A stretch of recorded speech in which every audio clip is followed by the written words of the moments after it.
யாரும் இல்ல கொல்லி வைக்க எங்க சண்டையே போடல. ஆக்சுவலி அங்க என்ன நடந்ததுன்னு கிளாரிஃபை பண்ணிடுறேன். நாம கொல்லி வைக்கிறதா இருந்துச்சு அவருக்கு.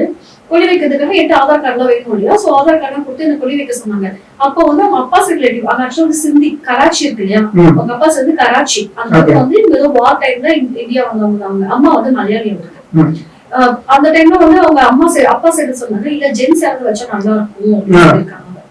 அப்ப வந்து என்கிட்ட கேட்டாங்க, அந்த ஒரு ஆக்டர் கூட அவரு யார் ரிலேட்டிவ் இல்லன்னு சொல்லிட்டு ஒரு பேட்டி கொடுத்தாரு இல்லையா, அவரும் அதுக்கப்புறம் பாலா அவங்க சரி என்ன பண்ணாங்க அப்படின்னா, இந்த மாதிரி வந்து ஜென்ஸ் யாராவது வச்சா நல்லா இருக்கும்னு சொல்றாங்க, நீங்க மனசார விட்டு கொடுங்க, நீங்க மனசார இன்னொருத்தர் வைக்கணும்னு நீங்க சொல்லுங்க, இன்னொருத்தர் ஜென்ஸ் வைக்கட்டுமே வரேன்னு சொல்றாங்க, நீங்க மனசார ஒரு வாட்டி சொல்லிடுங்க அப்படின்னு. எனக்கு என்னன்னா இந்த அப்படி எனக்கு அந்த அவர் நல்லபடியா அடக்கம் பண்ணலாம். அவர் ரொம்ப சைலண்டான பர்சன் அவரு.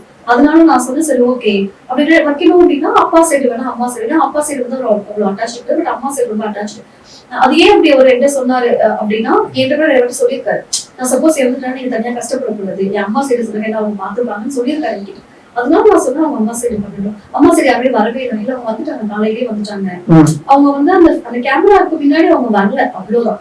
அவங்கதான் சொன்னோம் நீங்க வைக்கிற மாதிரி நீங்க வைக்கணும், அவங்களுக்கு வைக்கிறோம். இப்போ வரைக்கும் அவங்க விளக்கு வச்சு அஸ்திலாம் கரைச்சு இப்போ 16 அன்னைக்கு அவங்க தான் கேரளா போய் இதெல்லாம் பண்ண போறாங்க. பட் யாருமே இல்ல அவங்க எதுவுமே பண்ணு சொல்லு. ஆக்சுவலா யாரு கொல்லி வைக்கிறது நீங்க சொல்ல எதுக்கு பண்ணாங்க அப்படின்னா, நீங்க தானே அப்பாவுக்கு கொல்லி வச்சீங்க, இப்ப எதுக்கு இவங்க வந்து வைக்கிறாங்க, நீங்களே வைங்கன்றதுக்காக அவங்க என்ன சொன்னாங்க. அப்ப நான் என்ன சண்டை போட்டேன் அப்படின்னா, இருந்துட்டு போட்டும் பரவாயில்ல, இத்தனை வருஷமா அவங்க இப்ப வந்து அவங்க ஜென்ஸ் வைக்கணும்ன்றாங்க, வச்சுட்டு போட்டோம், அவங்க நல்லபடியா போட்டோம். அதுக்கு தான் கிடையாது இத்தனை வருஷம் அவங்க எங்க போனாங்க பாக்காம, இப்ப வந்து நான் வைக்கிறாங்க. அந்த மாதிரிதான் சண்டை வந்து தவிர கொல்லி வைக்கிறதுக்கு யாரும் இல்லாம சண்டை. யாரும் கொல்லி வைக்கிறது தாங்க சண்டையே வந்தது.